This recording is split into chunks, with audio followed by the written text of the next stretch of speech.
Cati Bilang Pandai. Cati Bilang Pandai memberikan arahan tentang konsep silet lebih kepada kearifan.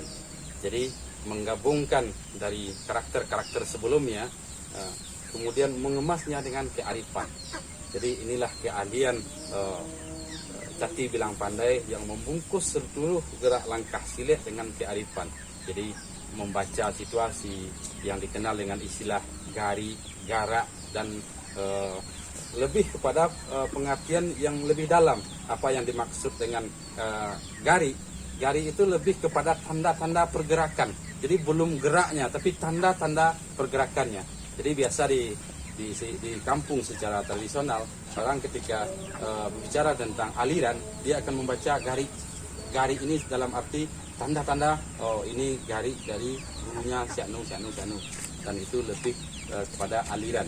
Jadi gari yang dimaksud di dalam teknik silet bukan gari secara fisik, tapi lebih awal daripada itu yang berbicara tentang gari atau tanda-tanda dari pergerakan yang akan muncul. Kemudian garak yang dihasilkan dari karakter Cati Bilang Pandai berbicara tentang feeling, insting, dan seluruhnya ditata dan dikelola secara penuh keseimbangan. Dan inilah pergerakan yang lahir dari pemahaman atau karakter Cati Bilang Pandai.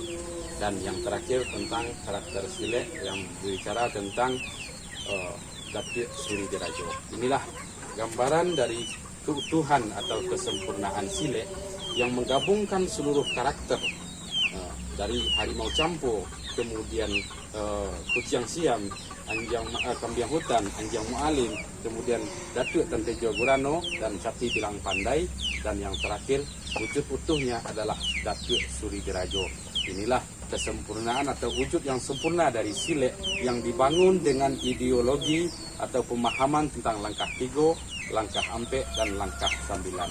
Jadi penjelasan ini lebih panjang karena kebanyakan generasi muda saat ini bingung melihat pergerakan silet, sehingga banyak pemahaman-pemahaman yang kurang tepat yang beredar saat ini. Jadi itulah keutuhan silet. Kenapa kita lebih banyak menjelaskan daripada menunjukkan pergerakan-pergerakannya? Sebab gerak langkah silet itu sangat banyak dan sulit untuk dipahami atau dihafal. Sebab silet itu menyesuaikan setiap gerak langkah dengan situasi dan kondisi yang dihadapi. Jadi untuk menguasai silet, maka kita harus paham tentang 7 karakter dan 3 konsep yang menjadi landasan ideologi, yaitu langkah tigo, langkah ampek, dan langkah 9, yang membungkus 7 karakter yang wujud dalam satu karakter yang sempurna, yaitu yang diistilahkan atau diisyaratkan dengan Datuk Suri Dirajo. Inilah kesempurnaan silet yang dapat kita saksikan hingga hari ini. Jadi sangat banyak beredar gerak langkah silet, berbagai teknik yang muncul itu merupakan gabungan dari 7 karakter yang dikemas atau dibungkus dengan 3 ideologi dasar yang menyatu dalam satu pemahaman. Dan itulah silet Minang yang sesungguhnya. Jadi ketika kita ingin mempelajari atau menguasai silet Minang secara lebih sempurna, maka inilah yang menjadi kunci pemahaman. Kemudian baru kita memahami berbagai gerak langkah silet seperti yang dijelaskan atau dilihat, dapat disaksikan di dalam berbagai teknik dan kajian.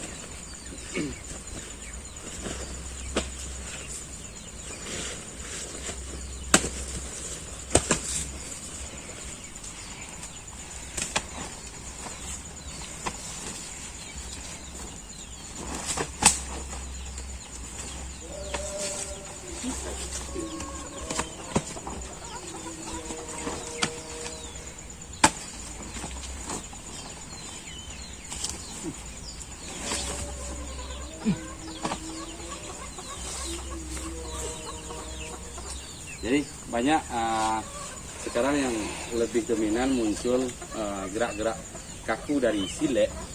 Itu adalah salah satu metode pelatihan anak usian atau murid-murid untuk memahami satu persatu dari setiap karakter.